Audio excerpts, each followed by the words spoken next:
get started. Awesome. Thank you so much. I just want to say that today was filled with so much energy, so many lessons, knowledge. I've been pumped since the very morning, and I'm actually not a morning person. So the fact that I'm sitting here wide awake is just a great sign. And I have to be honest, I really put out there that I guarantee that everyone will come out of this as a better person. And I was so confident in it. I sat in it. I was like, you all will gain something. All of the volunteers here today, I told them that if you attend, you're definitely not missing anything. You are going to have the time of your life. And even though that this is quite unconventional, the fact that we're doing this virtually, I think that just says a lot about leadership, just adjusting. And a speaker said that today. And as leaders, we have to adjust, and I think that's exactly what this organization has done, because there's no excuse. We easily could have just not had this moment to really engage with one another and gain some knowledge from everyone, but we're here today. So unfortunately, we can't always control every situation, but we can do our best. I do have to say thank you so much to our volunteers. Our youth is just absolutely phenomenal. We have a lot of new people from different schools all around, I believe majority around Florida. And I just have to say thank you to each and every one of you, because you all are doing awesome. Big shout out to the welcome team. You guys are just absolutely keeping everyone pumped and just having a great time in that chat box. I know that there is a little bit of a hacker, but either way, you guys kept it positive, and I am just super, super happy to be working with each and every one of you. But thank you all to the speakers for your messages, and just for creating an engaging environment, because we could not do this without you. So thank you for creating the atmosphere and the event that we have today, because it would not be a conference without each and every one of you. We have so much more planned today, and I'm just super excited for you guys to gain so much more. If the first half was amazing, imagine what's going to come towards the end, especially with our keynote speaker that will be coming up. So I'm super excited. Please continue. If you guys have any questions, we're here. Any comments, we're here as well. So thank you guys so much. Thank you so much, Taylor. I was just telling Edwina, I sleep like a baby at night, knowing that our young leaders are like you and like all of your colleagues. I'm like, we're good. The world will be fine. All is well. Well, we have good guidance, so that's Yeah. a good thing. We were Yes. taught well. Thank you so much, Annie. Okay, Mr. Brandon, our next volunteer is Brandon. He's going to introduce our next two speakers. Good afternoon. My name is Brandon Thomas, and I am from Stranahan High School. I would like to introduce Jasmine Fan, a PhD candidate of Conflict Resolution Program. Jasmine meditated a national issue between a minor and a school board, and the Calm Dispute firm was formed. Calm Dispute practitioners provide tactics to build peace and promote a safe zone for communication in families and communities. I would also like to introduce Kareem Lloyd, the Hood Cop and Winner Mindset. Kareem Lloyd is a police officer at the Mount Vernon Police Department. He's known to most people in local communities as the Hood Cop, named by the youth of his personal demeanor, unique professionalism, and commitment to people of the city. Kareem is the founder and CEO of Winner Mindset LLC, a national brand that encourages a winner mindset amongst our youth that will, in return, build our communities. Thank you, Brandon. Miss Jasmine Fan, are you available? Okay, so I am. How is everyone?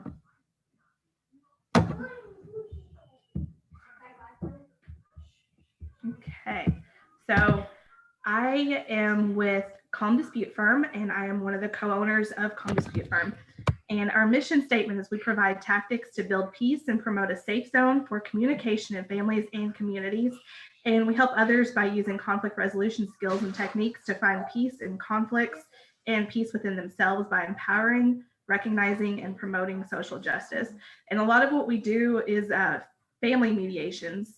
And we also, we've written a training manual that we've submitted with the Department of Justice, and it's used for school resource officers, primarily in high schools. but also middle schools. And then we've also, we're also training police officers as well on conflict resolution. So that's what we do.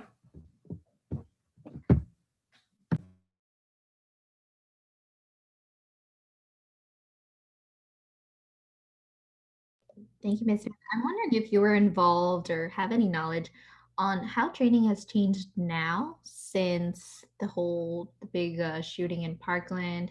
Do you know anything about that? The shooting in Parkland that happened a couple of years ago? Yes, like have all the resource officers been trained differently now since then?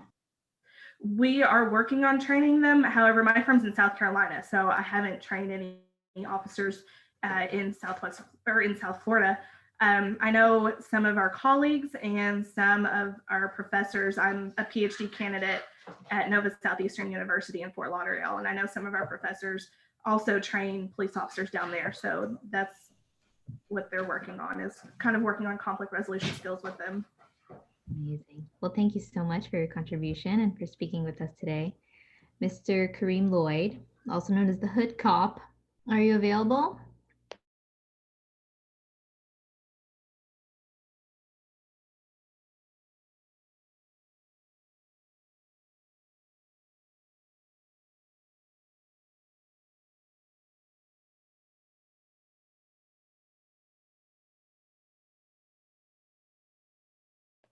I think he's having connection issues.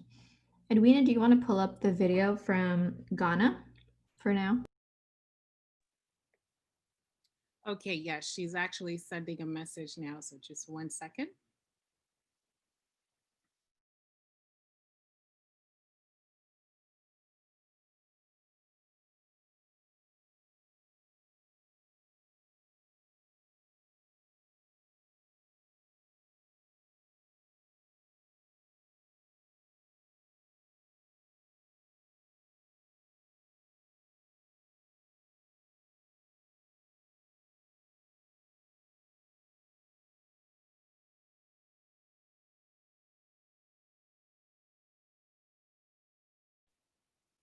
Okay, and I want to give Ms. Fan an opportunity as we're waiting to share her slideshow with us.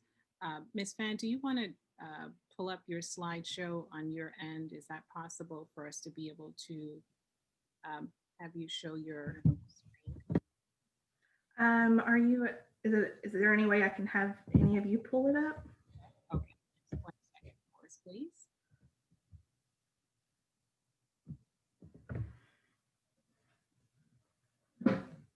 Can I ask you, Ms. Fan, what inspired you to join that PhD program? I had actually, all of my background is in law, and I had actually gone to law school, and I hated litigation with every fiber of my being. So I left there, and while I was there was a mediation class, and that really sparked my interest and really piqued what conflict resolution kind of was, and kind of a little bit of a background on it. And so then I started looking around, and there's only 3 PhD programs in the entire country on conflict resolution. So I started applying. I applied to Nova and got in. And that was what got me started. Amazing. And why didn't you like law school? It was too strange. It was just mostly the litigation. It was very, it was pretty direct. There's a lot of, there's not a whole lot of leeway, or it's very, you're very much so competing against one another, to where in the conflict resolution, it's really, you're growing with each person that you're in your class with, and you're really building each other up and really supporting each other. Where law school, it's dog eat dog. It's very much so they're all out to get you, kind of. That really wasn't my vibe. Yeah, I also did law school, and yeah, wouldn't do that again. Yeah, absolutely. But you know what? It actually teaches you, and it totally changes your way of thinking and how you speak and how you present yourself. So yeah, we have to thank her for that, at least. Absolutely. I know my writing had changed so much, so I improved a lot there. It's just I didn't like the other aspect of it.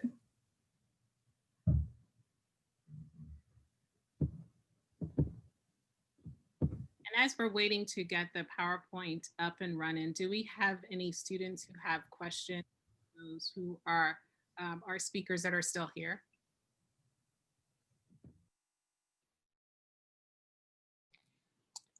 have a question. I wanted to get the phrase that Dr. Christopher Brazel said, the first phrase in his presentation. I don't know if he's still on.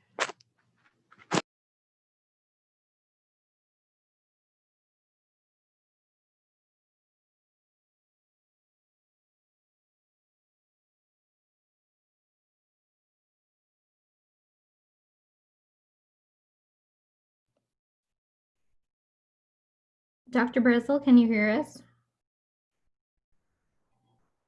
Maybe not. Which phrase are you talking about? The one about the worthy, looking in the mirror and being. Yeah, that one. Well, I remember him saying, he asked us, when was the last time we looked into the mirror and said, I am worthy, I am, that I am worthy, you know, it's like an affirmation. And he talked about how if we don't value ourselves, we are going to attract people that neither value us. And if someone doesn't value us, we shouldn't get mad, we shouldn't get upset. We just got to go somewhere else, pick up and go, which is super life lesson number 1 that we need to all follow. Was that what you were referring to? Yes, thank you. You're welcome. If we don't have any other questions, we can bring back up Amanda for our PowerPoint presentation on the organization.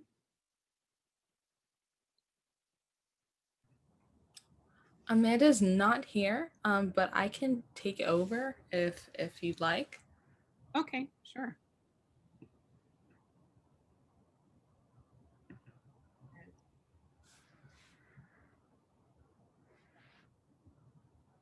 Let me know when you're ready.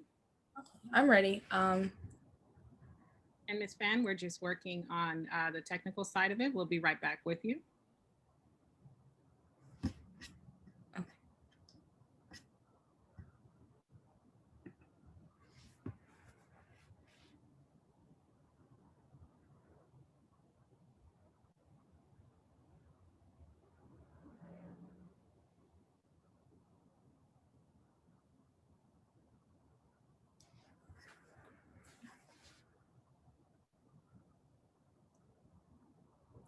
Okay, Taylor, when you are ready. Okay, thank you. So welcome everyone. If you are here attending session B, and this is your first time learning about our Leaders Recognizing Leaders organization, welcome to our Global Youth Leadership Conference 2020. So today I'm going to basically be going over what exactly our organization is and what our goal is and exactly what we've done in the time that we've been around. So our mission statement is to teach young people ages 15 to 25 how to be leaders and young diplomats, reshaping their mindset for community service, educational development, and global communication in local, national, and international communities. So as you see, we've had many individuals and speakers today who've come across the globe. So we are a global organization. So we're not limited to just one country or just one area. We actually have speakers from all over, some from Poland, some from the Bahamas. We also have some individuals who are coming in from Africa. So it's just a really diverse group of people who are coming from all different walks of life and sharing so much information with us from their countries. And it is at the comfort, of their own home. And we've worked very closely together in order for us to really communicate globally. And I'll go over that some more. So our programs and services that we provide for community service, we've been able to have beach and street cleanups, feeding the homeless, virtual service learning projects. Some of the programs that we've also provided are our new virtual office hours, our annual Leaders Award Gala, which unfortunately is being postponed to the year 2023, but we're absolutely excited for that still. We also have our Global Youth Leadership Conference that you all are attending today. Some of our educational development is we've been able to provide an educational and leadership training, parents and community forums, and online meet and greet career professionals. Now, despite the fact that we've been in a pandemic, we have not stopped and we're going to continue. And as leaders, we're just going to adjust. So some of the things that we've been able to do is create a diverse and hardworking team that has been able to have a variety of virtual platforms to accomplish our mission. From Instagram Lives to Zoom meetings, we have granted opportunities for our leaders to speak, network, and lead. So if you can go across, you can see some pictures and screenshots of our different opportunities, like our online mentorship and networking, virtual meetings, virtual planning for our Global Youth Conference, our virtual town hall, and our mindset workshop online. And we have plenty more post-pandemic. Now, we've had an absolutely amazing conference team to really help us put together the conference that you all are attending today. And what's amazing about this year is that it's majority youth led, which I think is different from past years where it's mainly been young people kind of just viewing and learning from adults. But this time we're actually going to be in the front speaking and doing a lot more hands-on work when it comes to actually leading the conference. So this year we've had an abundance of amazing speakers who have absolutely shared with us and are going to continue to share with us a lot of information. So we're really lucky and blessed to have them with us. So these are just some of our speakers that we have.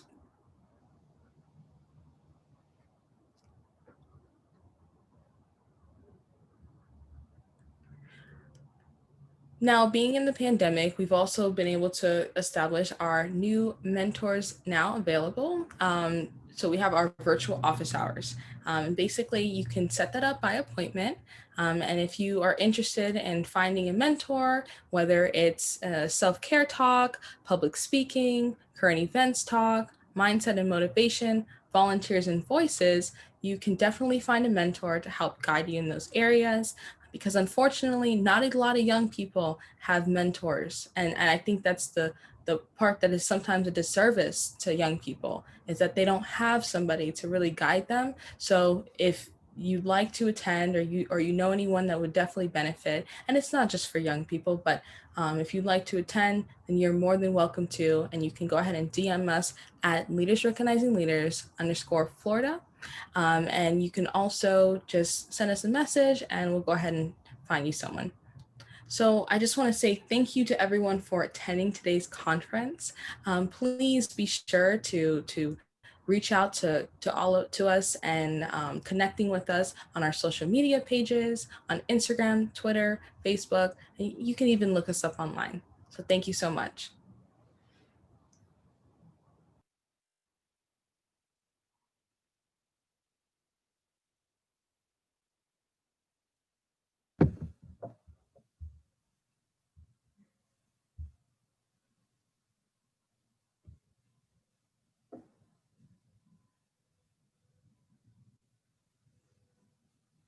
Thank you, Taylor. Edwina, is the PowerPoint ready for Miss? Yes, there it is. Okay, Miss Fan, go ahead.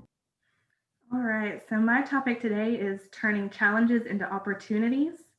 And turning challenges, okay, first, next slide. Turning challenges into opportunities is about mindset and the willingness to be open to ideas, thoughts, and experiences. You may have heard of this self-fulfilling prophecy. That is, our minds are so powerful that when we believe something strong enough, we make it come true. Every decision that we have is a choice. We can choose to react to someone's negativity, or we can choose to not let them ruin our day. Next slide. Every time you tell yourself that you are not good at something, you are taking away the opportunity to give yourself the chance to succeed. So just take a second and think about that. Every time you tell yourself you are not good at something, you are taking away the opportunity to give yourself the chance to succeed. You're giving yourself permission to not be your best self. Challenges and conflicts, they happen daily. They're day in, day out. We have them with our friends. We have them with our teachers. We have them with our bosses. We have them with our significant others.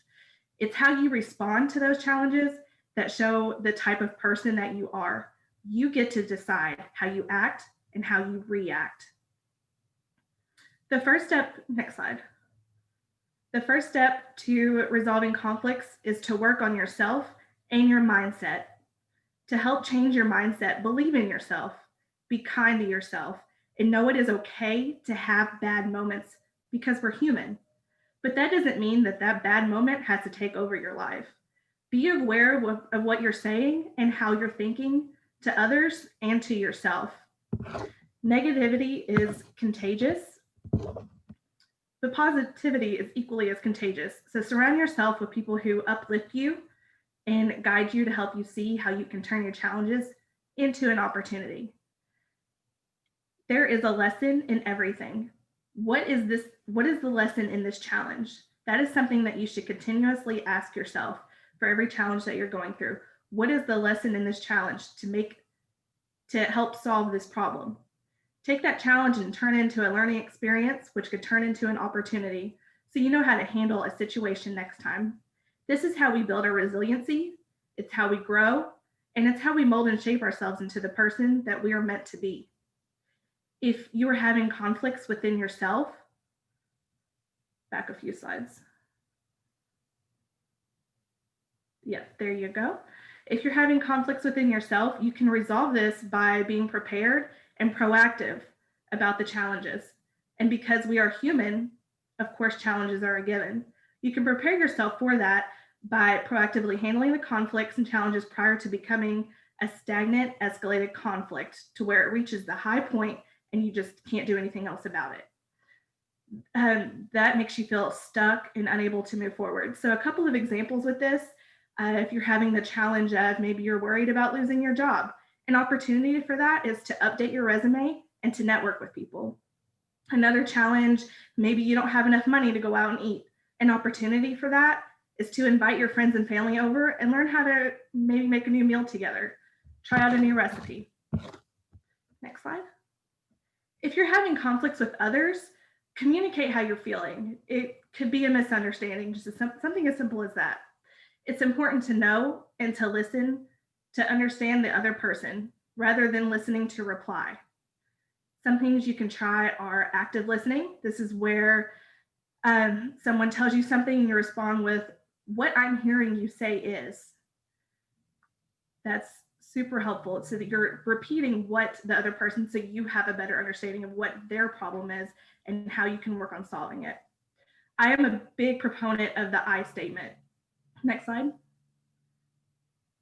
This is the I statement. So you say, "I feel," and then you insert your emotion, "when you," whatever the problem is, "because the reason behind the problem or what's making you feel that way, and then what I need from you is," and then this is how you work towards a solution. This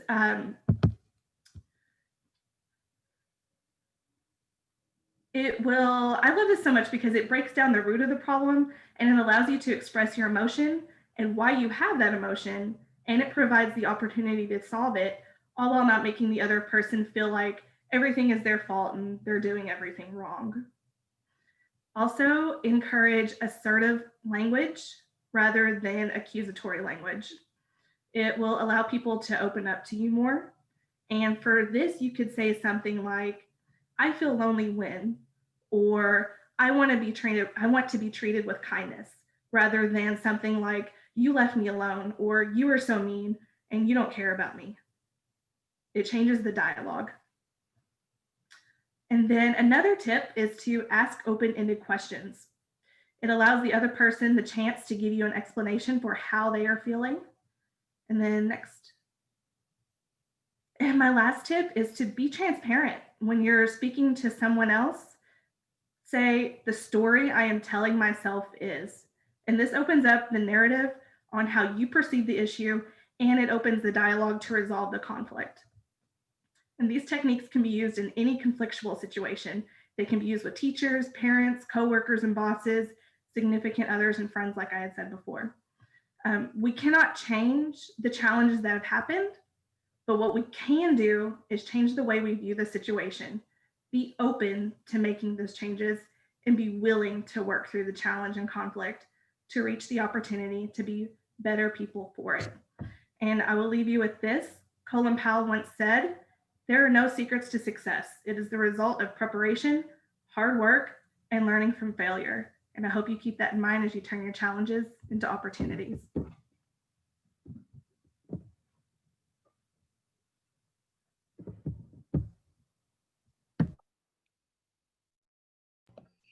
Thank you, Ms. Fan. Dr. Heather Carroll, our volunteer, will now introduce the next speaker. Okay, our next speaker is Dr. Kia Thomas, who is a college entrance advisor and professor. Dr. Thomas is an associate professor of psychology at Broward College, and she founded Admissionisms, which is a college admissions consulting company which offers college planning workshops and one-on-one services that helps with college applications to gain admittance and earn scholarships.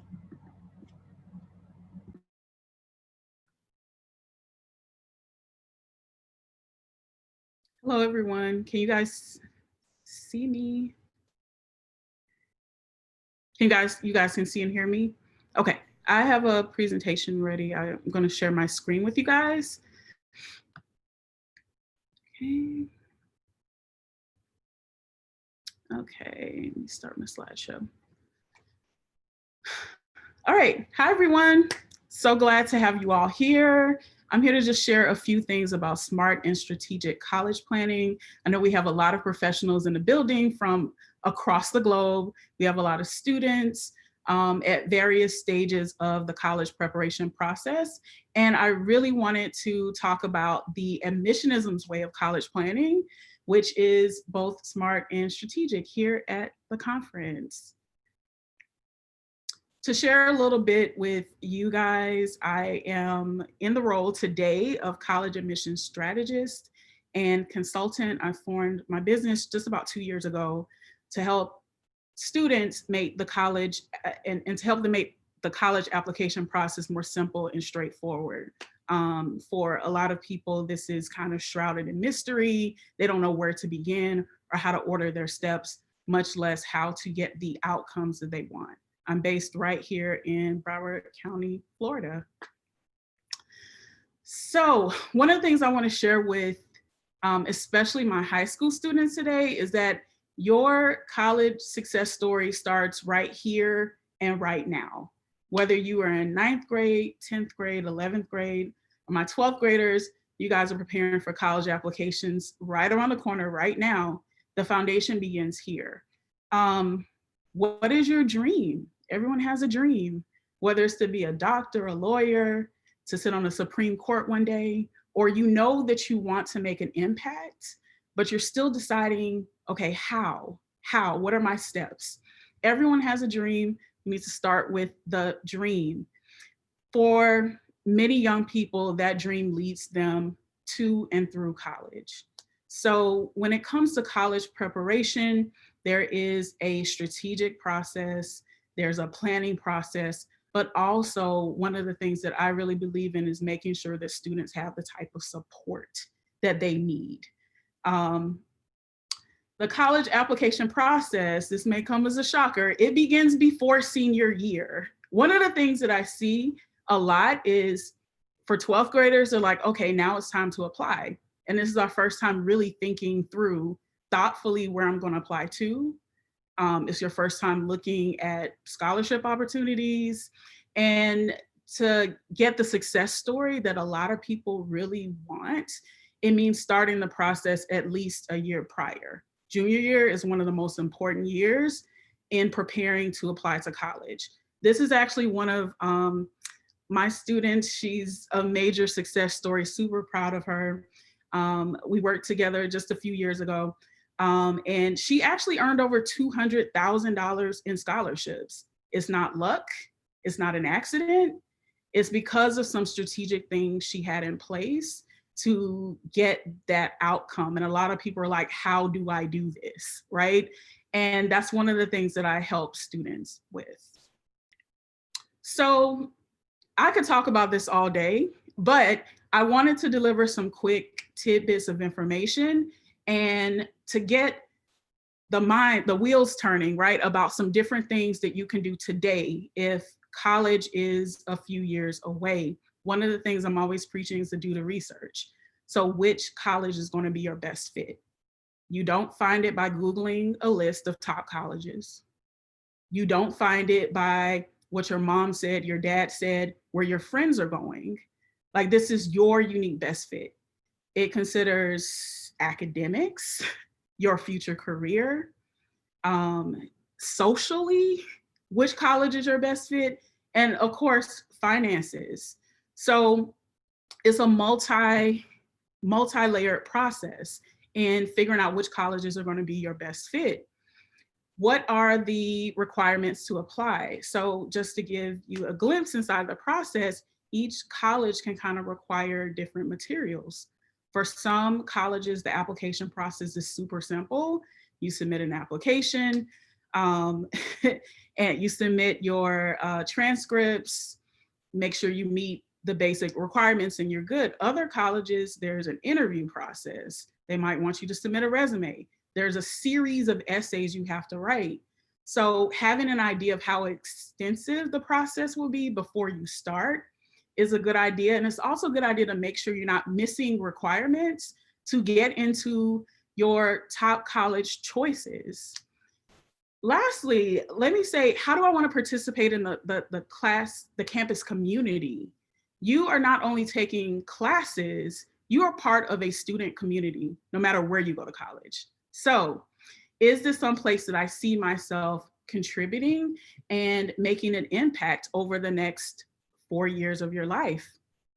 A second major tip, I always say to run the numbers. This helps us make decisions. Knowing how many colleges you will apply to. For some students, they want to stay local. They have like their one choice, and that's fine. You have other students who are applying broadly, but to have an idea of how many colleges that you are actually interested in, which do I fit in with the typical student profile? Okay, so every campus has its own unique flavor. They have their own entrance requirements. Do you actually fit in with those requirements? And if so, what do I need to do to get there? There's an aspect of running the numbers there. A big question is how much is this going to cost? And a lot of people don't realize that, you know, if you go to colleges, go to the financial aid website, there are calculators that you can use to actually plug in your information to see how much it will cost.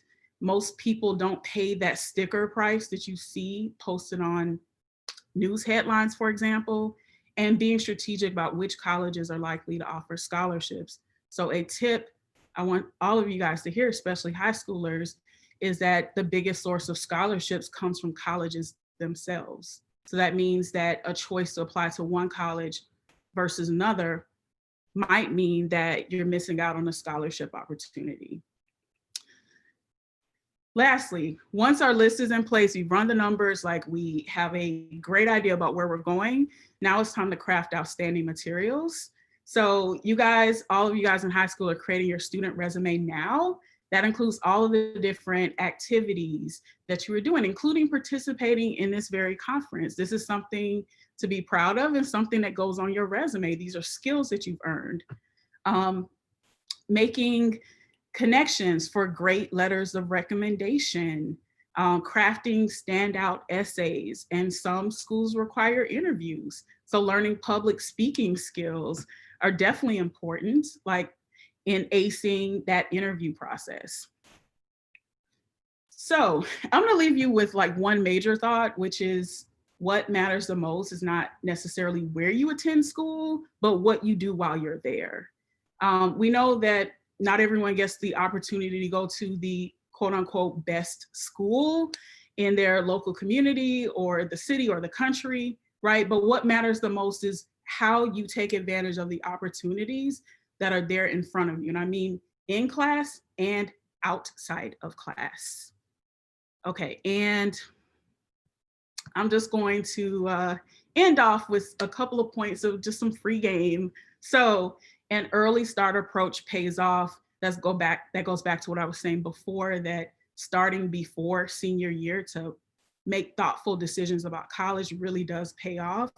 College choice is a key factor in college admission success, so being strategic about that as well. Meeting early deadlines. So we are headed into November. Every year around November, December, there are early deadlines. This could help lead you down a path towards more acceptance letters and more scholarship dollars and a less stressful senior year once all those applications are in, and we can just go about building the rest of our senior memories. And just to leave you with one tidbit, a lot of people have no idea you can earn scholarships before you are a high school senior. As early as 9th grade, you can start beginning to earn scholarships. So students that are currently in high school, check out a site called Raise Me. Raise Me, colleges subscribe to this platform, and they give micro scholarships for different things, like being a leader of a student club, like how many A's you get on your report card. And you can start to slowly rack up scholarship money so that you have a starting point when it is time to apply to college. The last thing I'm gonna say, I'm very active on Instagram at Admissionisms. I drop free college tips all the time. If this is of interest, definitely come and follow me, and come and join me for a future workshop session in the future. Thank you guys. That's all I had to share with you today. Thank you so much, Dr. Thomas. Thank I wish I you. had you around when I was going to college. Thank you again. Okay, Dr. Alusanya, can you hear me? I want to check if we have good connection. Dr. Alusanya? No? Okay. If not. Hey, I'm here. How you doing? Hi. Thank you for joining us. Okay, I will reintroduce you properly, and then you can go ahead. Yeah, I'm trying to find a background for what I want to show you guys. Hold on for 1 second. I'm so sorry. Okay, sure. In the meantime, I'll reintroduce you. We have with us Dr. Adedeji Alusanya. He, did I say it right? I'm sorry. Yeah, it's fine. It's Adedeji Alusanya. Adedeji Alusanya. Okay, you said it so fast. Okay. So I'll say it again. Adedeji Alusanya. Loves it. Okay.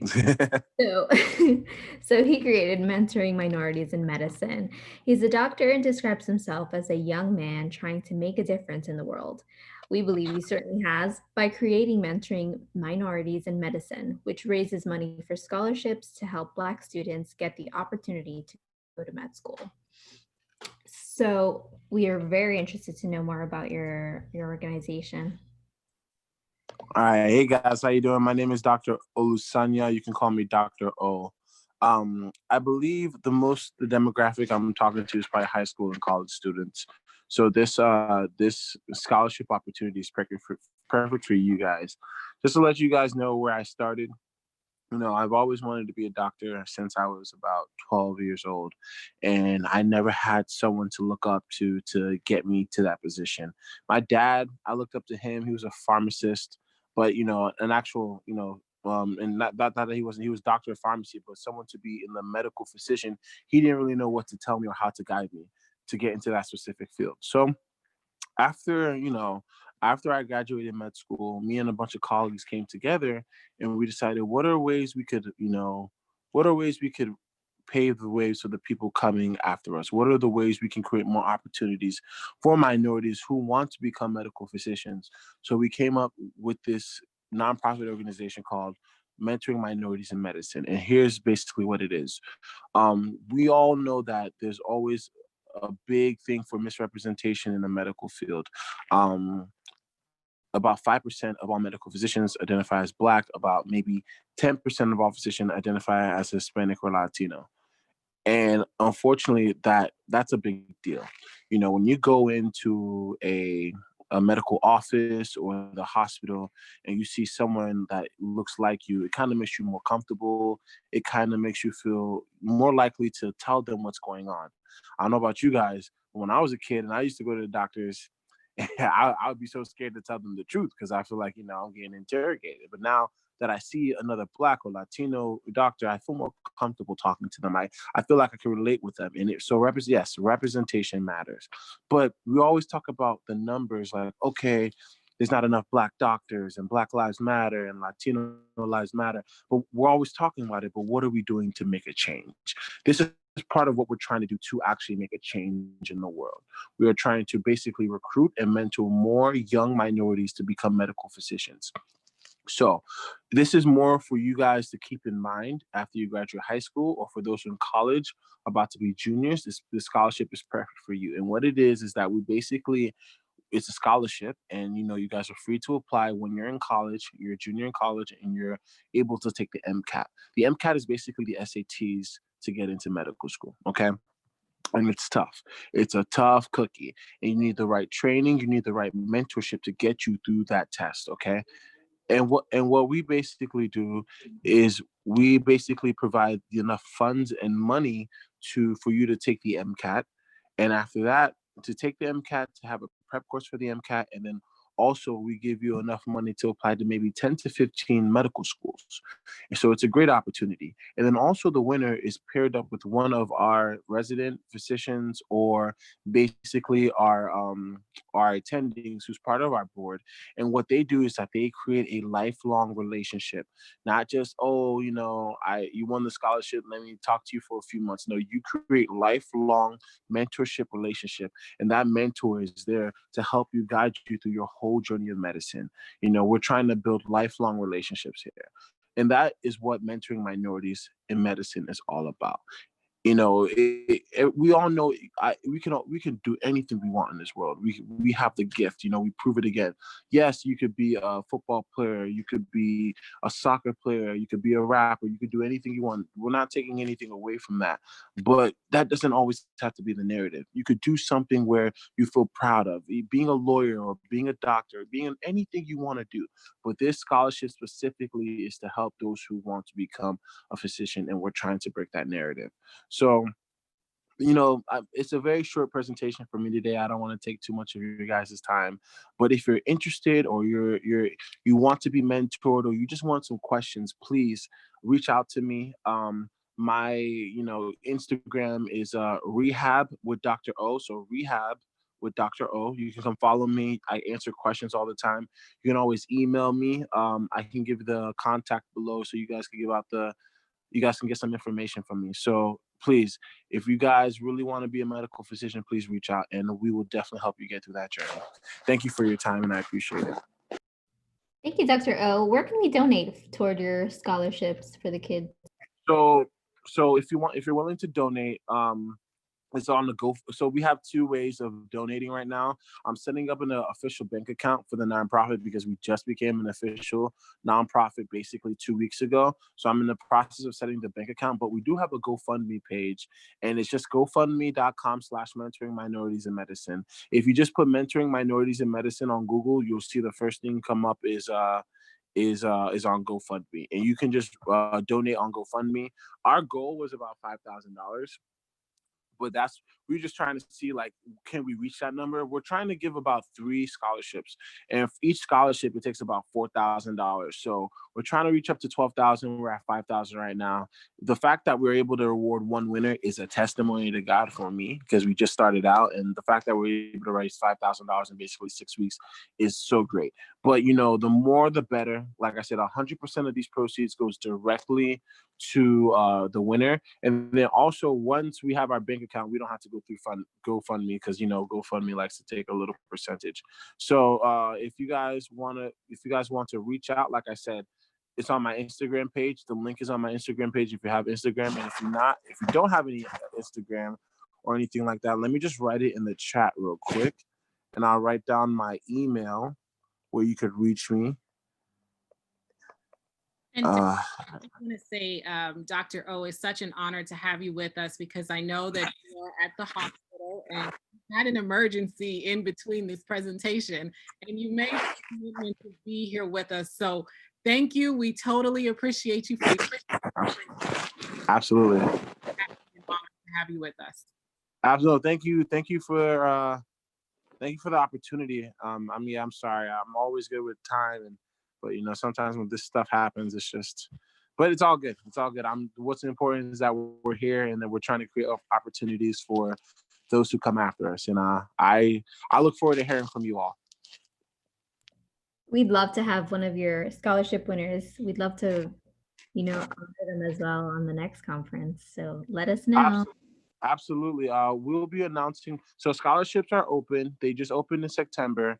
We close applications in January.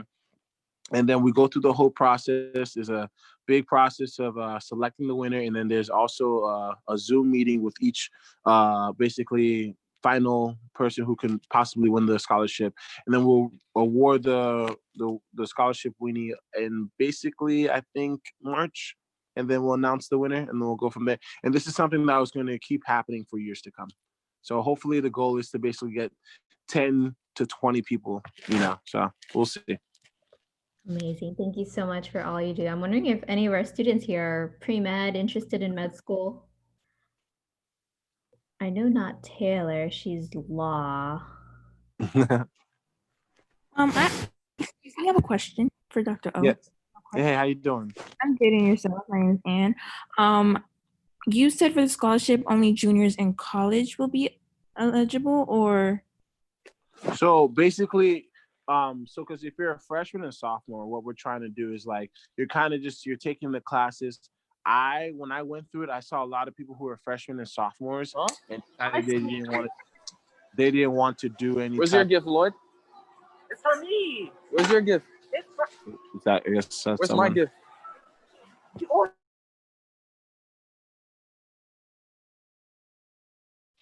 Hello? Hello?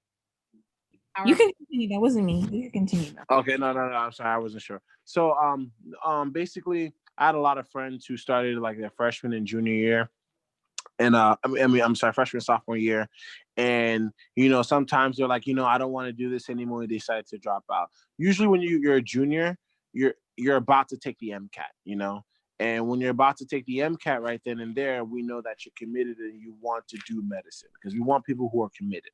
That's why we choose people who are juniors and above, or people who've already maybe graduated and are taking a master's, and maybe they've taken the MCAT multiple times, and maybe they just didn't have enough funds to basically take the MCAT prep course. So we're looking for minorities, but you don't necessarily have to be a junior, but you have to be well into the pre-med where, okay, I'm either about to take it for the first time or I've taken it many times and I really want to. It's just, it's kind of hard right now and I can't get a prep course or anything like that, Okay, thank you.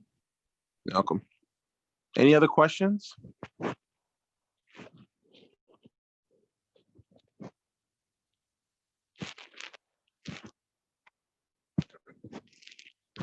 No?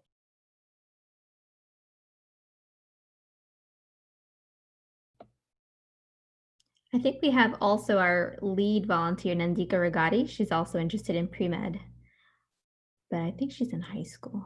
Are you in high school, Nandika? Yes, I'm in high school. I'm interested in pre-med, but I'm still not entirely sure because now I'm taking an AP computer science class. I took it last year and I'm taking another one this year, and I really like it. So I still want to explore what my interests are before deciding on a major.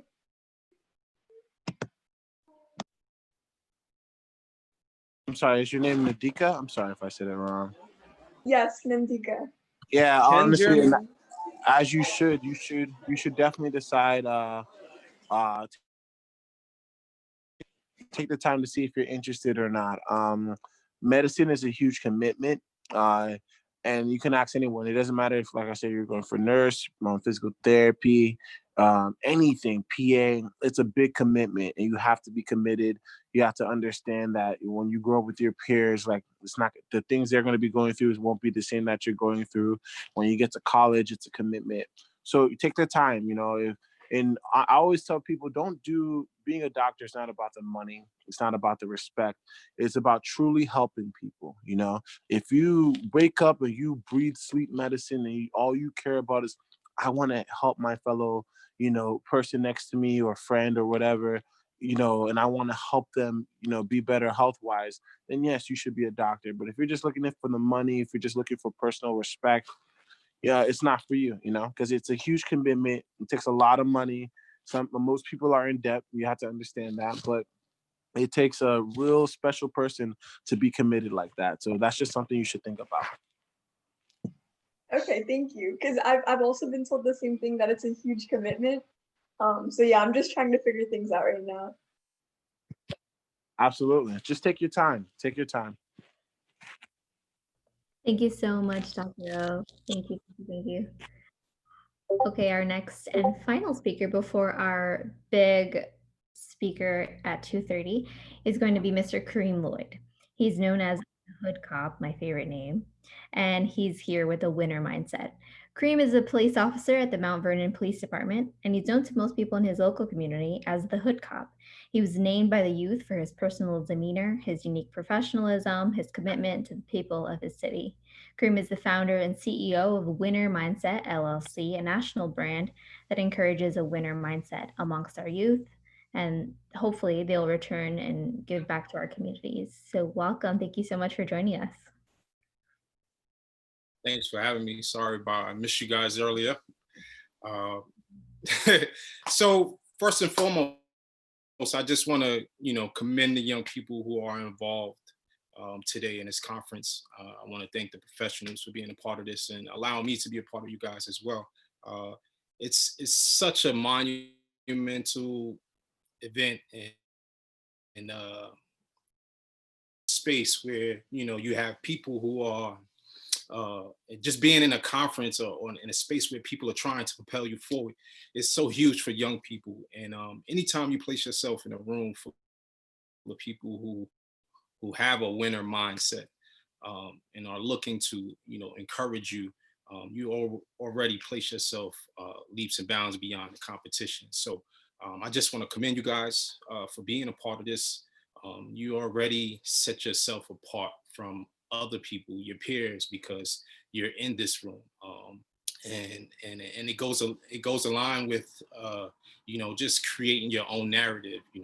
So anytime I get a chance to speak to young people, I try to be as informal as possible, because I think that it's paramount that you're able to relate with the young people. So that's one of my strengths. That's what I lean towards all the time. So at any time you guys have questions, and I mean, it could be about anything, please feel free to interject, because I'd rather communicate with you than talk at you. I try to do things a little bit different. So being in rooms like this, and I say rooms, and I use that term loosely because this is unconventional. We're doing this virtually, but being in rooms like this is huge.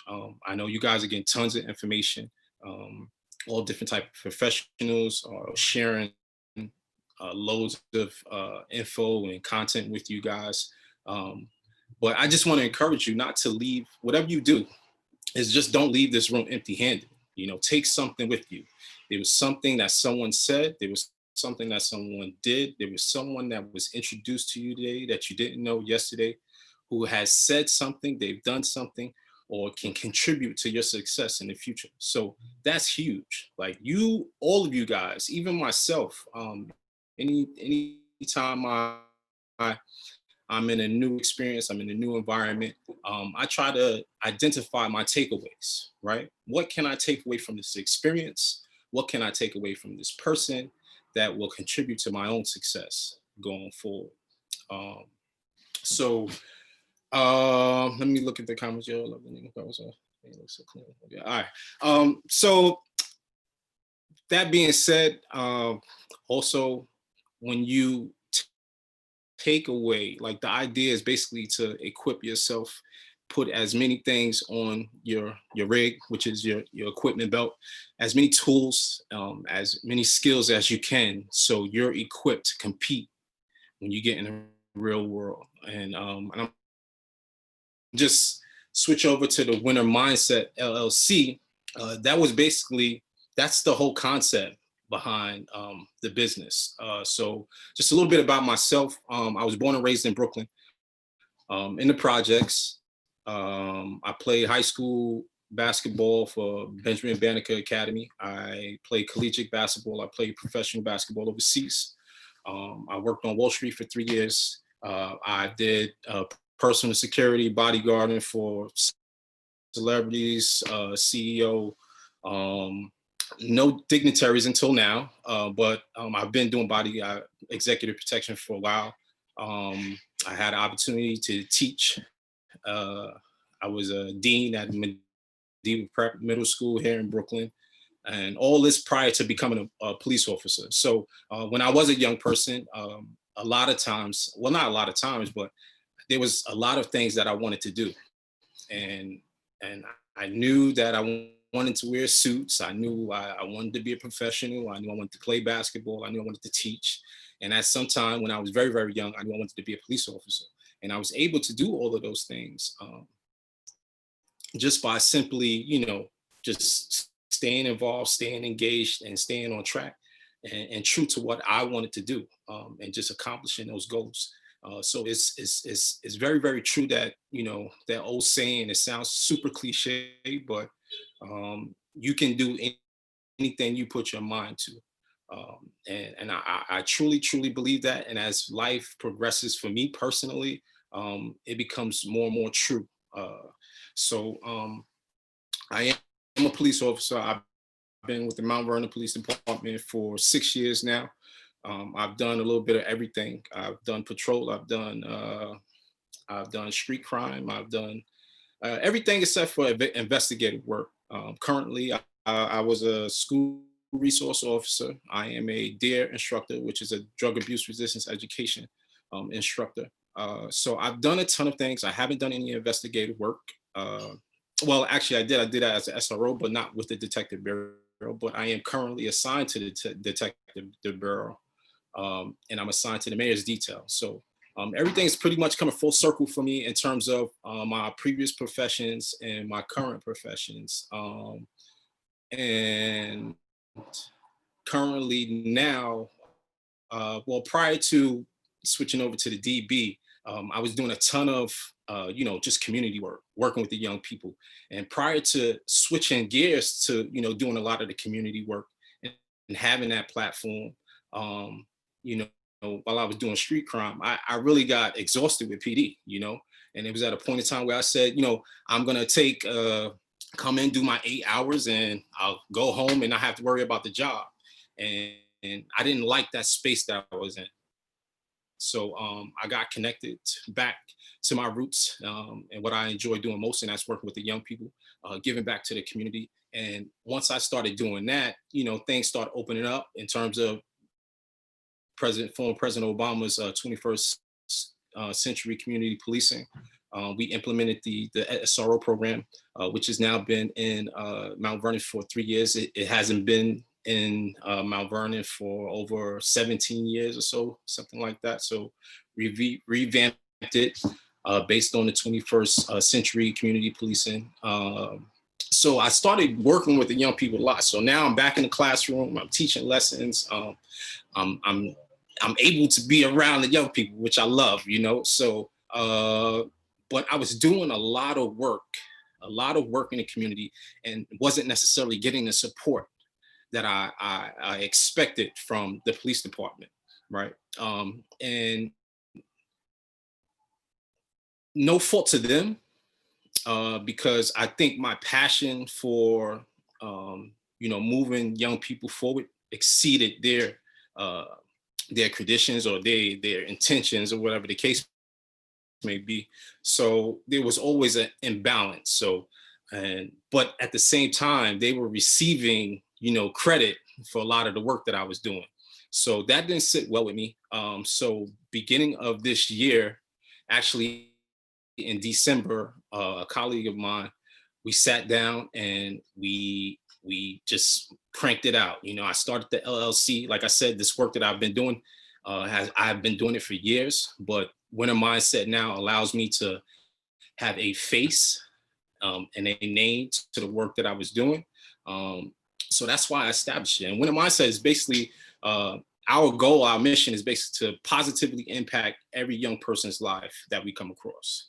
And I know that may sound like a huge thing, but it's very small when you take the time just to give your energy and give your attention to the young people that you do come across on a daily basis. So we are in the works of a lot of things. COVID kind of set us back in terms of launching in a lot of the programs that we have, but we have a curriculum, which is a 10 lesson curriculum that basically allows young people to get the skills, different skills,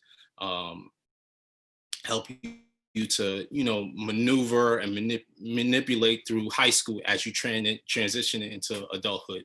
It's basically life's GPS. That's what it's called, life's GPS. And it does just that. I mean, I think you guys are on the right track, of course, because, just by being in this room, I think back, going into projects, Saturdays, a bus used to come and get me and take me to ballet rehearsal in Manhattan on Saturdays every day, So I've always had the mindset of doing things differently because I knew the type of lifestyle that I wanted. So with that being said, I mean, you guys have to be super conscious and super aggressive when it comes to your future. Because if you put down that pen, the moment you put down that pen, someone else will pick it up and they'll start writing your narrative, right? And you don't want that to happen. So please, like I said, I don't want to talk to you guys. I want to communicate. If there's any questions, like I said, you could talk to. Then if it's law enforcement involved, don't worry. I don't shy away from conversations. I actually encourage it. So please, if there's questions, comments, anything, you guys, please feel free. I'm interested in how you mentioned that you were doing a lot of work for the community, but the department and others were taking credit for that. How do you handle that? That's your work, really. Yeah, but that's a great question. And I've actually had this conversation before, and it's quite simple. Once your focus is the children, it doesn't matter how it gets done or who gets credit for it. I really wasn't focused on that.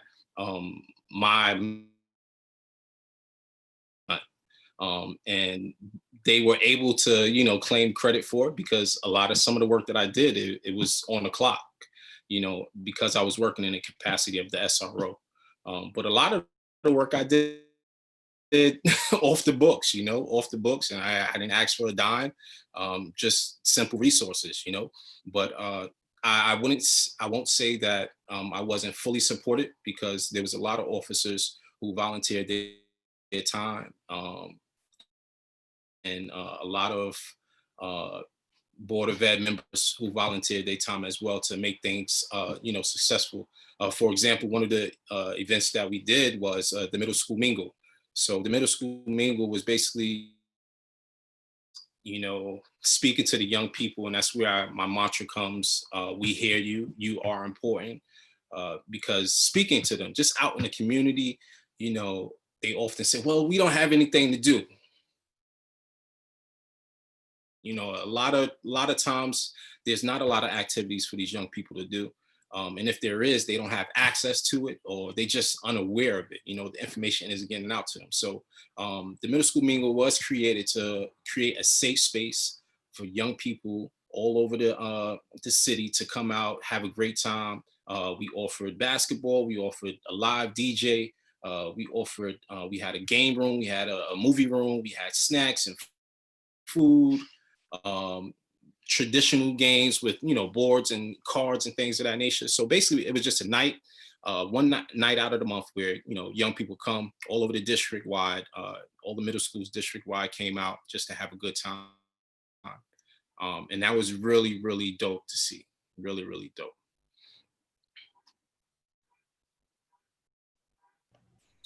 Lucas, any questions? Yes, DeWill had a question. Our student DeWill. Yes, I do have a question. Sure, please. So what's up, brother? How are you? I'm doing good. So I have a question. Like, what leads you to having like a winner mindset? Like what is like your drive? What motivates you to, you know, turn you on to the winner mindset? All right. Well, I'm a competitor, man. I'm a competitor, and I don't think anyone enjoys losing. Uh, so winner mindset, it just embodies so much, you know, not necessarily a victory all the time, but the mindset to be resilient, to get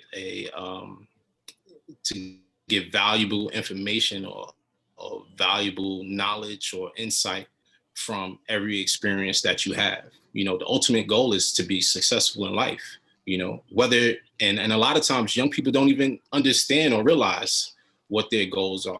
You know, they don't really, they haven't figured out who they want to be. But me, being the person that I am, I care for young people and I want you all to be successful. I want you all to win in life.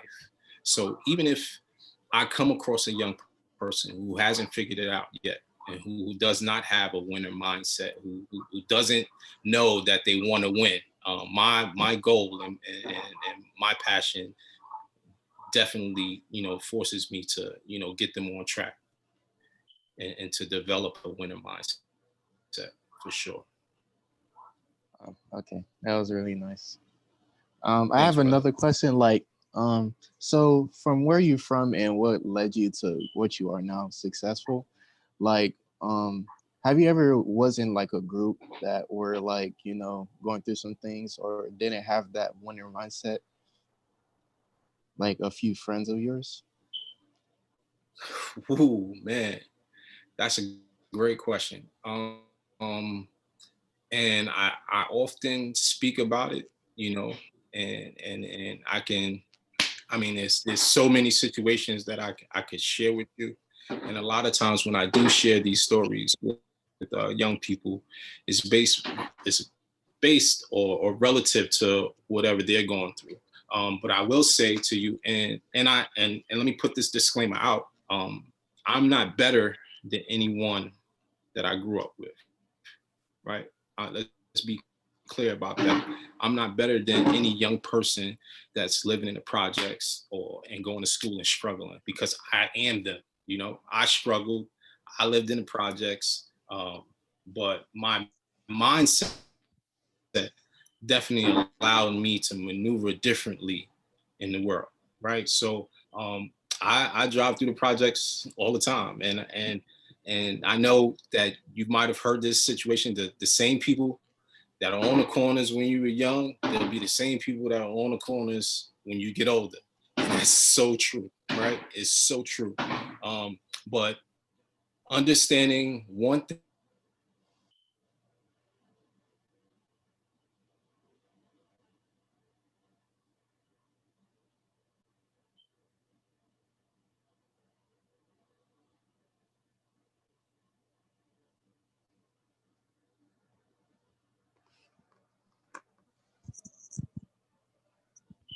I think we have another question, Debbie.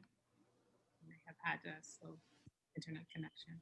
That was a great question, DeWill. I think our speaker just had a delay in the internet. Okay. And I know Alexandria had a question.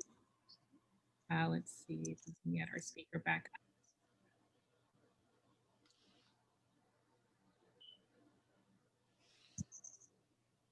Okay, Alexandria, you had a question?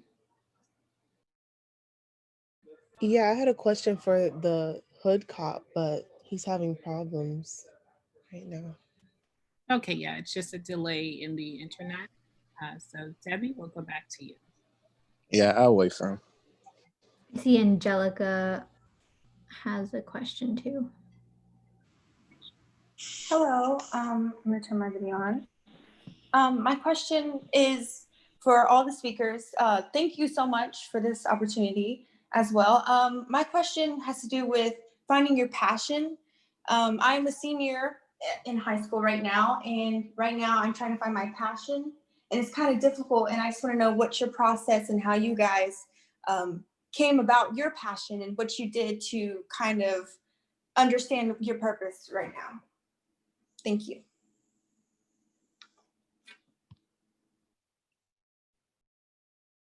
That is a great question for us to get ready to segue into our speaker. So Debbie, our keynote speaker, is here with us, and we're going to share an opportunity for her to get started and also to answer Angelica's question. Great. Really good question, Angelica. We're definitely going to get back to that. Right now, I see we have Miss Charisa Munroe joined us. She is this year's keynote speaker. She's the president of Dr. Miles and Ruth Munroe Foundation. Miss Munroe is a motivational speaker, author, businesswoman, social worker, the list goes on. She's the daughter of Dr. Miles Munroe, who is a pastor, international bestselling author, lecturer, teacher, leadership mentor, life coach, business, government consultant, etc., etc., etc. But after his unfortunate tragic passing in 2014, Miss Munroe kept his legacy alive by serving as the president of the Miles and Ruth Munroe Foundation. So we welcome Miss Munroe. Hi, can you hear us?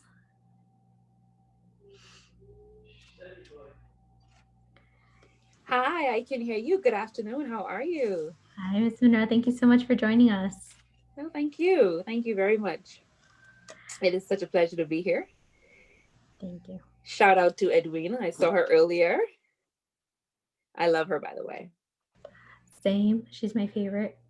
Yes. So go ahead. How do you want to do it? Do you want to do a Q&A? Do you have a speech? I did have a short speech prepared. She told me I had about 10, 15 minutes. Is that still the case? Yes, the floor is yours. Yes. So she wanted me, hi to everyone. Edwina asked me to focus on leadership in especially in the technology advancing times. And so I wanted to talk about that. And especially now in the current climate that we are in.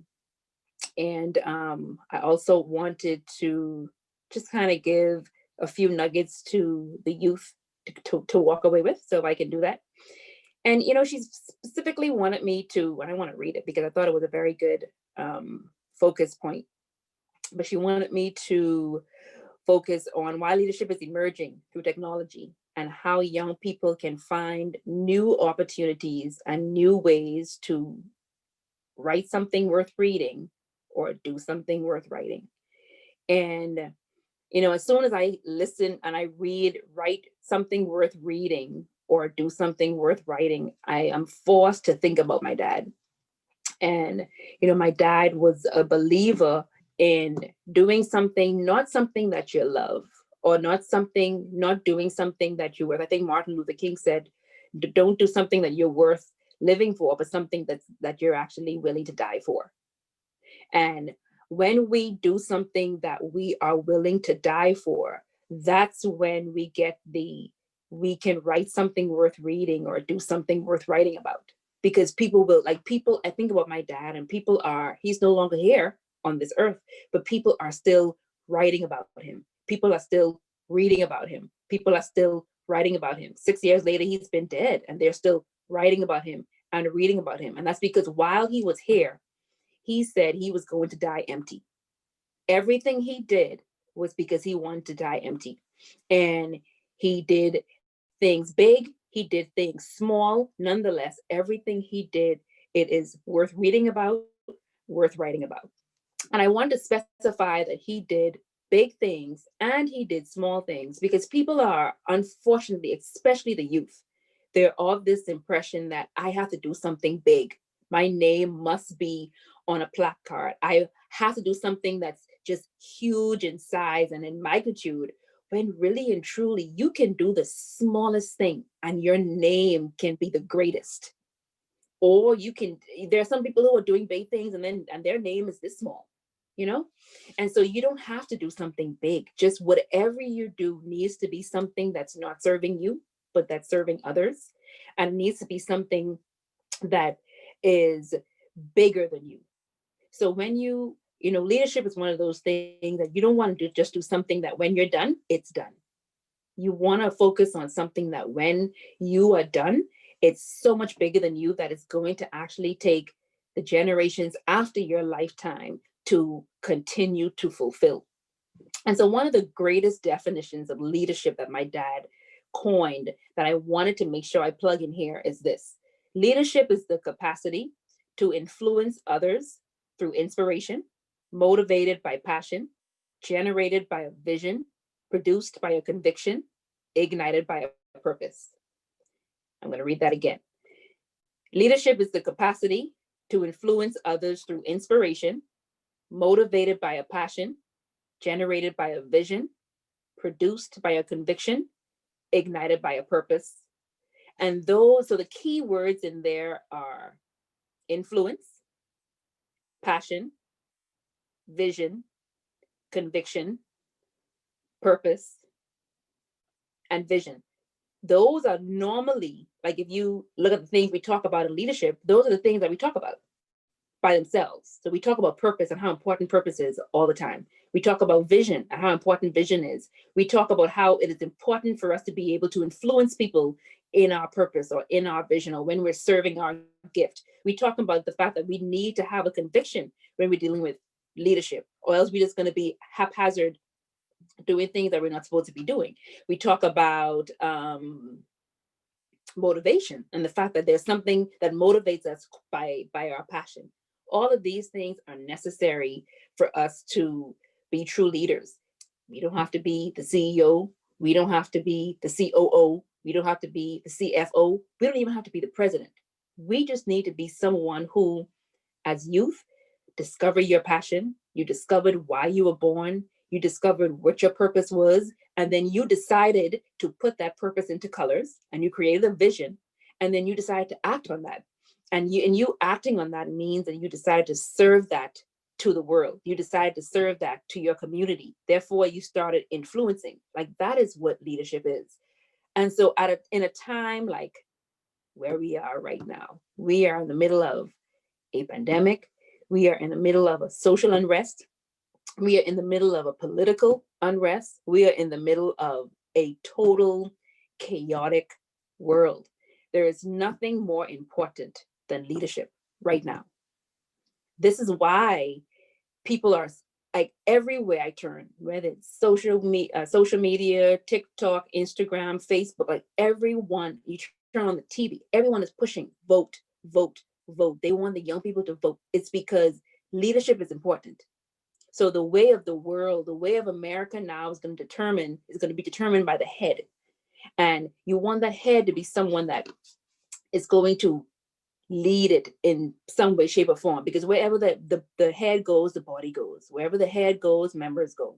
And so whether you are president, whether you are leading in your school, whether you are leading on some organization, whatever it is you are doing, like, your leadership is so important. Like, people, like, even in different organizations in school, and you want to be student president, or you want to be the president of this club, or you want to be the vice president of this club, they vote for you.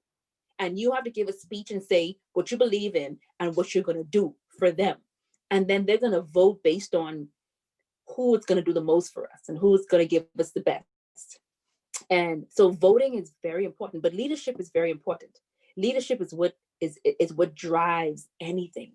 And so in a world where there is so much chaos, leadership is so important. So no, we are not going to make it to the president. We're not going to make it to as vice president of America, but hey, we can make it in our different communities. We can make it in our organizations. We can lead in our clubs. We can lead in school. Like, we can lead in, and especially when, one of those things that's driving leadership right now is, like we talked about, the advance of technology, the advancement, and also the change of technology. And so few things that we need to remember as I thought about, leadership is determined, like the call for leadership is determined by, I have 5 things. 1, needs. The call for leadership is determined by demand. The call for leadership is determined by crises. It's determined by problems, and it's determined by desires. So, for instance, let's take demands. The greater the demand is for a product or for something, the more that something or that product needs to be produced. So the more someone is needing, so we have this great demand for, we can't go anywhere, we can't go to these large events, we can't be in public where there's people, because we want to make sure that we're not infecting ourselves and other people. So now everyone is home. So everything is done virtually. Everything is done on a virtual platform. So there's a demand for that. So this demand that's pulling at the virtual technology, at the advancement of technology, is also pulling at leadership to have to shift to that way of leading. Then there's these needs. So there's needs for people. So when people have the need to still want to connect, people have the need to still want to feel sociable. People have the need to still want to be a part of something. People have the need to still want to grow and learn. So they're growing and learning virtually. So it takes the leadership of different platforms to shift to that change and shift to that why, because you want to make sure that you are meeting a need. Keep in mind, leadership is you serving and helping others. Once you are serving and helping others, you're meeting their needs. If their needs are, I want to grow, I want to be sociable, I want to connect, I want to learn, and the only way to learn is virtually, then we need as leaders to take hold of the advancement of the technology. Crises and problems. We are in the middle of a crisis. We are in the middle of a pandemic. We are in the middle of social unrest and political unrest that is requiring the ongoing need for problems. We are in a place where there's crises and people want, so they want resolutions, they want, and all of these things are happening virtually. All of these things, there's social media. So yes, you may not have been into social media 2-3 years ago, but the time that we're in right now, if you want your voice to be heard because you've never had your voice heard before, this is the perfect time for you to get creative and utilize Instagram, utilize Facebook Live, utilize TikTok. It's TikTok now. Like, these are platforms that people are home now. Everybody's phone is their everything. Utilize it. Like, let it be the greatest opportunity that you can use to turn a crisis into something of great influence. And then desires. Humans have so much desire and appetite for things, whether it's a sexual appetite, whether it's a food appetite, whether it's a learning appetite, whether it's a drinking appetite, whether it's a I want things appetite. We have these appetites that cause us to go out and we're pulling on different trees, meaning there's a tree for mangoes, there's a tree for food, there's a tree for clothes. There's like all of these different trees are serving their purpose by having these gifts. And what are we doing? We're running to each tree. And because of our desires and appetites, I want more food, or I want more drink, or I want more sex, or I want more TV, I want more Netflix. We go to these trees. Well, how many of us are trees? How many of us are trees who know what we're supposed to be producing because we know our purpose? Therefore, we are producing those fruits, and we are becoming a fruit. We are a tree that's producing fruit that people are coming for. People are coming to pull. Man, she has a tree that is going to produce the fruit I want. I'm going to go to that tree. And then not only it is a fruit that is going to quench the appetizer and the desire that I want, but the fruit is going to be so good. You know what? They're going to keep coming back. They're going to keep coming back. They're going to keep coming back. So my dad, as a very good example, Martin Luther King Jr., Barack Obama, Oprah, Beyonce, all of these people are trees who understand what their purpose is. And that's the only thing they're producing is their purpose and that vision and that fruit. And they're leading in those different areas. So we, as the consumer, we're running to those different trees when we want something. So we just need to be a tree that understand the fruit that we are to produce, and not try to produce the fruit of the tree next to us. Imagine if a mango tree tried to produce the apple of the tree next to it because the apple is more shinier. But to me, mangoes are sweeter. Why would you want to, as a mango tree, want to produce an apple When you could produce a mango and I'm gonna come to you, you're gonna have people coming to you because this time of summer, they want more sweet. They'll go to the apple later, but they want you.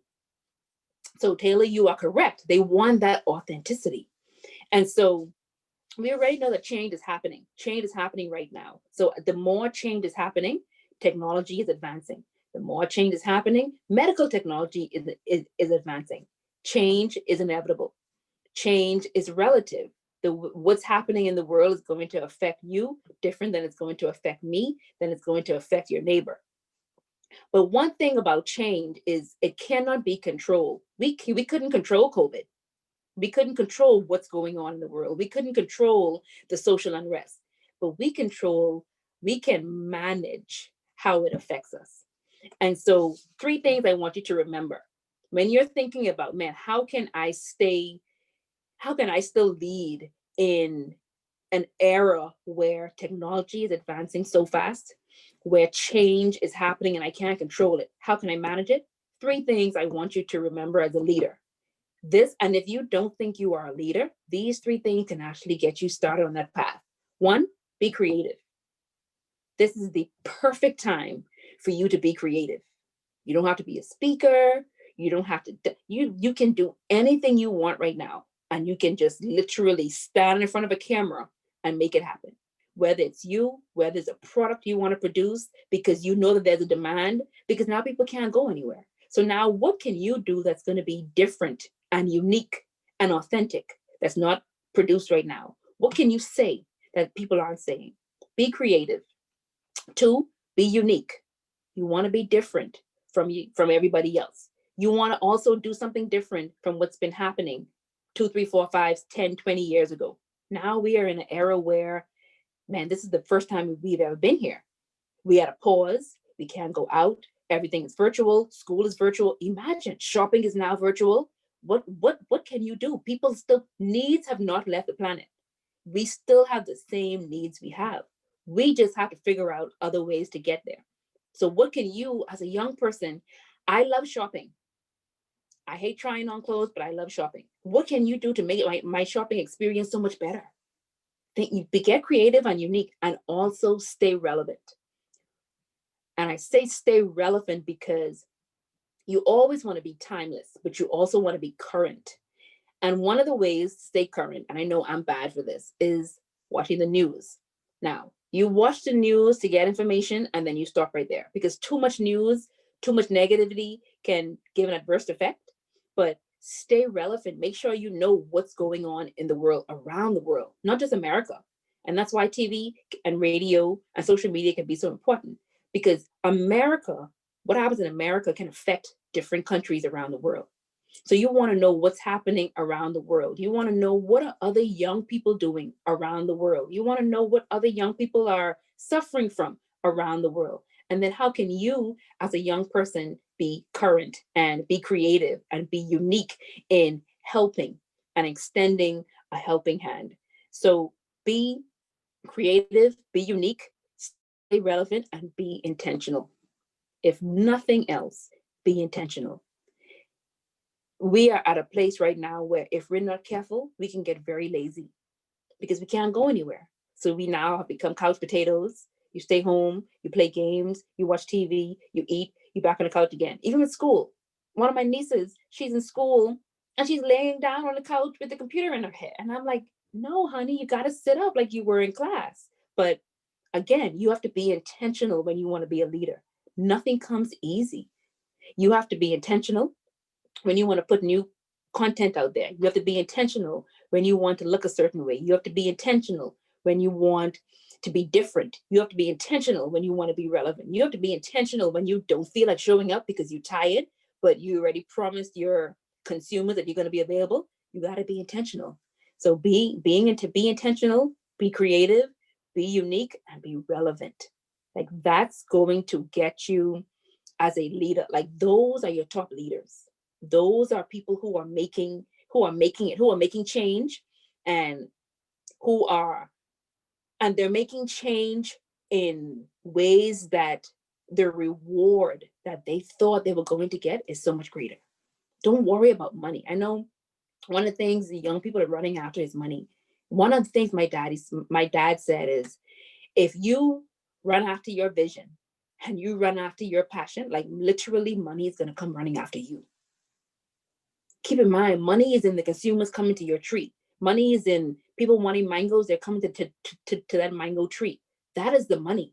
As 10, 12, 50, 500 people come for those mangoes, every time they pick cha-ching, they pick cha-ching, they pick cha-ching. But if you're not being intentional on making sure that there's a mango for them to pick, there's no money. So you're an empty tree running after money, but yet there's no money because no one can pick from you. Or you can stay one place. You can be intentional, be creative. You can be a tree that's producing 5,000 mangoes per week, and you have people coming and picking your mango. And when they come, cha-ching, they come cha-ching, they come cha-ching. The money comes to you. Why? Because you're living your purpose. You're living out your passion. You're living out your vision because you are convicted by something that you know is going to change and be great influence in the world. Thank you. Thank you, Ms. Munroe. That brings us back to Angelica's question right before you logged on. Okay. Asking, Angelica, are you here? Do you want to ask the question? Yes, I am here. Hi, Angelica.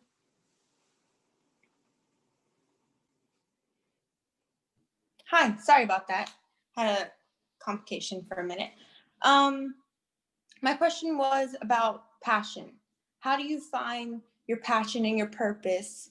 I'm a high school senior, and it's kind of difficult for me to find my path and where I want to go because, you know, there's so many different directions for you to go through. It's just the matter of finding it and sticking with it.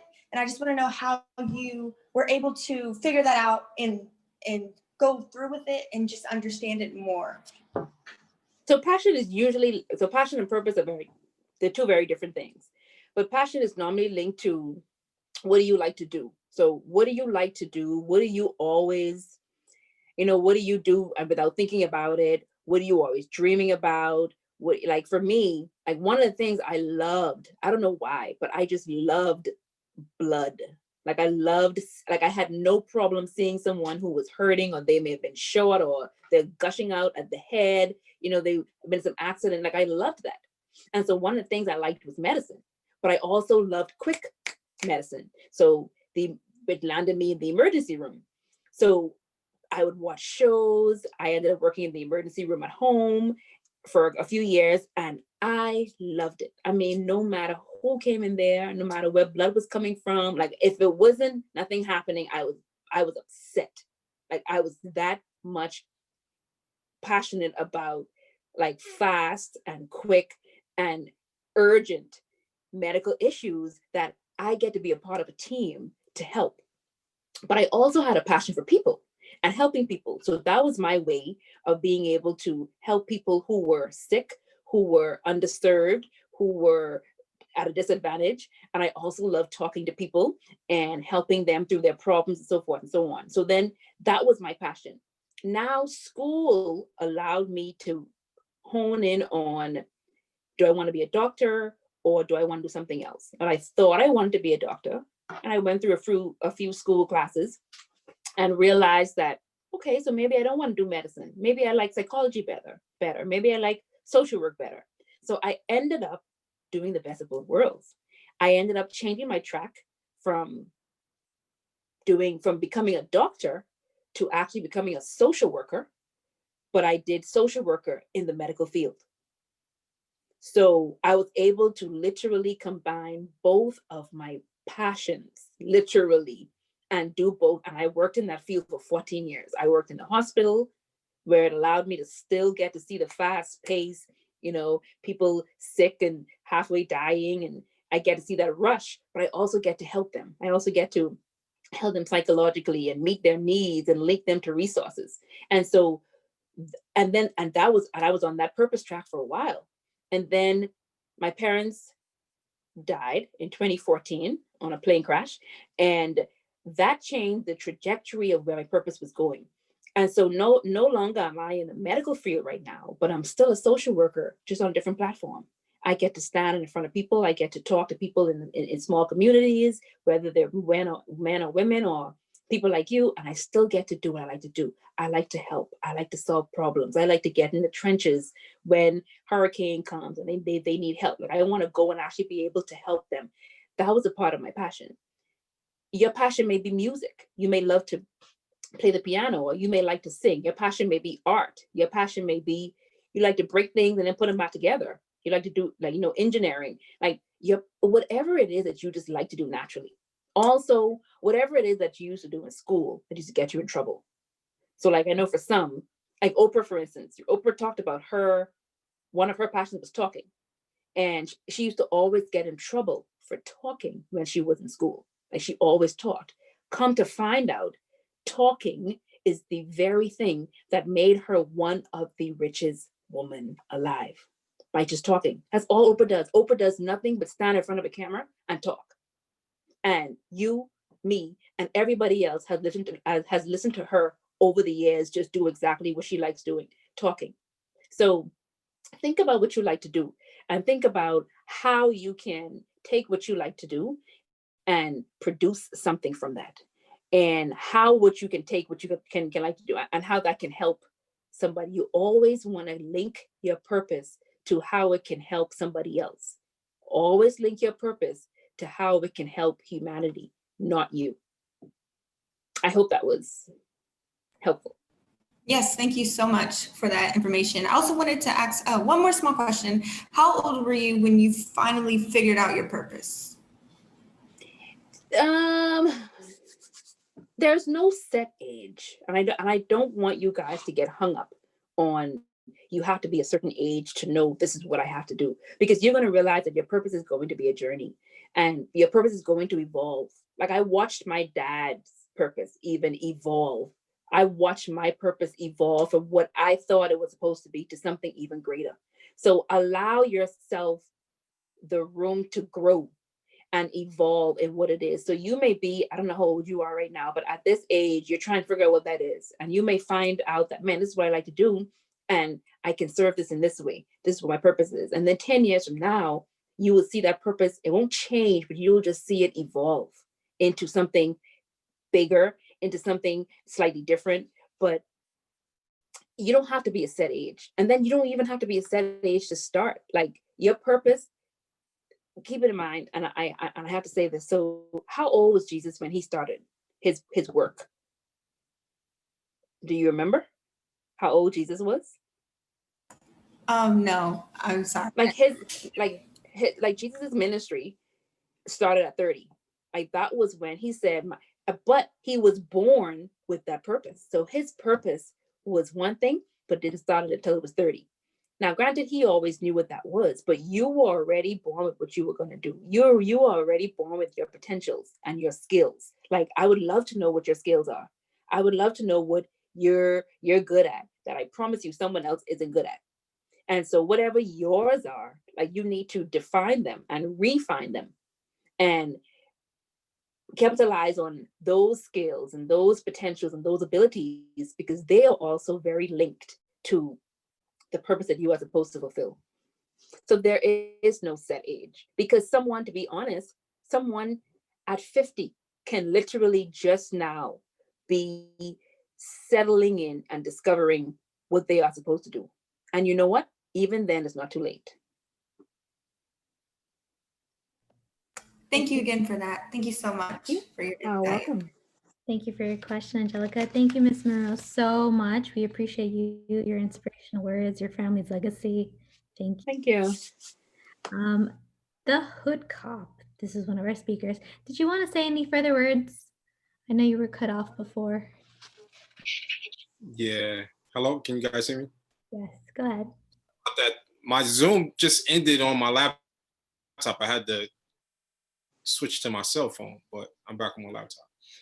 Ms. Munroe, that was awesome. Thank you for that. Like I said, I enjoy being in these spaces because I get inspired. I too get inspired. I mean, I know the message is for the young people, but like I said, I try to find some takeaways as well whenever I'm in these type of spaces. And to the young lady, Angelica, you're okay, right? I would love, I too will love to know what you're passionate about, but I'm gonna leave you with this question, right? Because, and this is a sneak peek into our curriculum. Um, a lot of times young people are who they are, and not just young people, but adults as well, right? But that's a good space to be in. And in retrospect, now I look back in when I was younger, when I was in your shoes, um, I didn't know who I was. Like I tried to identify who I was, mainly trying to identify what is a man. You get what I'm saying? So, and what I wanted to be. There was a ton of things that I wanted to do, but how was I going to identify myself? And it changed and it evolved. But we posed the question to young people, if you can't figure out who you are, if you haven't decided who you are, identify who you're not. I'll say that one more time. Identify who you're not, right?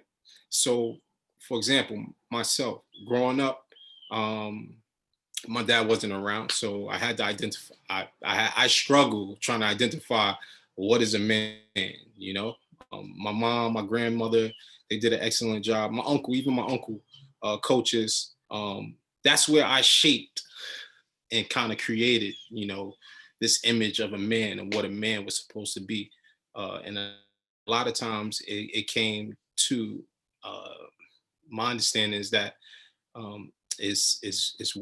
is what I imagined a man to be for my mom, or what I imagined a man to be, what I needed from myself as a child.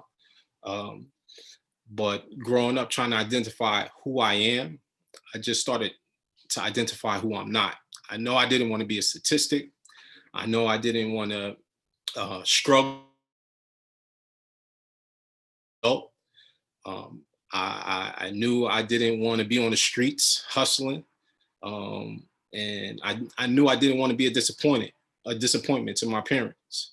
So that kind of helped me be intentional about the decisions that I made as a young person. And that allowed me room to grow, that allowed me to be in a space where I kind of, again, created my own narrative and created the person who I am now. So it's a good space for you to be in, trust me. Just start identifying who you're not and go from there. Okay. Thank you so much, Mr. Lloyd. Thank you, Ms. Munroe, Mr. Lloyd, all our speakers. Thank you so much. This has been a different experience, obviously virtual, but hopefully next year we'll gather again. We're gonna have our co-chairs, Taylor and Kimura, close us out. Hello, everyone. I just want to say thank you so much, Ms. Munroe, absolutely inspirational. Thank you so much for continuing your father's work and really helping young people like myself really know that there is a place for us to know what our purpose is, our passion, and how we all can be authentic. And yes, so I just wanted to say thank you to everyone for attending today's conference. We could not do it without you. A huge special thanks to our pre-conference team. You all did an amazing work putting together this entire conference, and we absolutely could not do it without you. And I constantly say that, Kimura and I, we constantly say that as co-chairs, this is not something that can be done by just one person. No leader can do something by themselves. It takes a team, and we definitely had the best team. To the volunteers, I just want to say thank you all so much for putting in so much hard work all day today, just absolutely giving 100% of your undivided attention and work. I also want to say thank you to Debbie. You're an absolutely amazing host today. So I just want to say thank you. You absolutely kept the entire day energized. So huge thanks to you. Edwina, of course, thank you for putting together this amazing conference. We love you so much. And on behalf of all of the young people, this is definitely something that I will never take for granted. I also, actually, I'm going to go ahead and let Kimura, if you're free, add in couple words. Again, thank you everyone for joining this conference today, and thank you for everyone who helped make this day and this event possible. I would like to give a special thanks to our National Board Chair, Dr. Gwen Brown Felder. Thank you so much. And thank you, Ms. Munroe, for being the keynote speaker for the conference this year. And if there are any other questions to anyone in particular, you can ask now.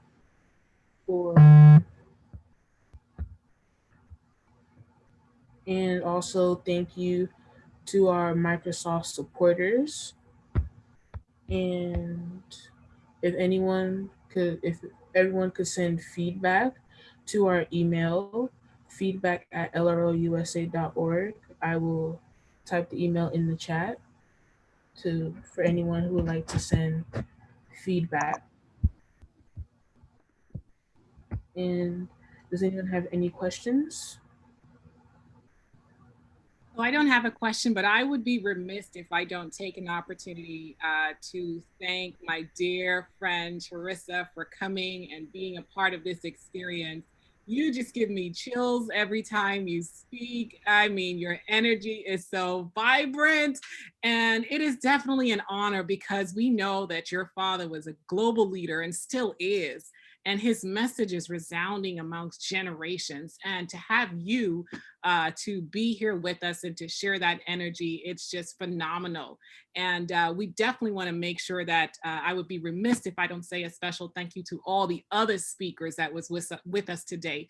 You all have really dropped, as Taylor would say, a whole lot of gems, right? It was a whole lot of nuggets, a whole lot of gems, a whole lot of chicken fingers, whatever you want to call it. It was great. I enjoyed it. It was tremendous. And to see your happy faces and the smiling faces, and despite any interruptions that we have had today, we definitely want to say thank you so very much. For those who are watching the recording, please, please continue to understand that this work is important. So wherever you are in your space, please continue to do something similar or even greater. As Charisa said, it's all about being intentional. And so this is our role, to be very intentional. So I'm going to turn it back over to you guys because you're rocking and rolling. But I just want to say from the bottom of my heart, I thank you all so very much.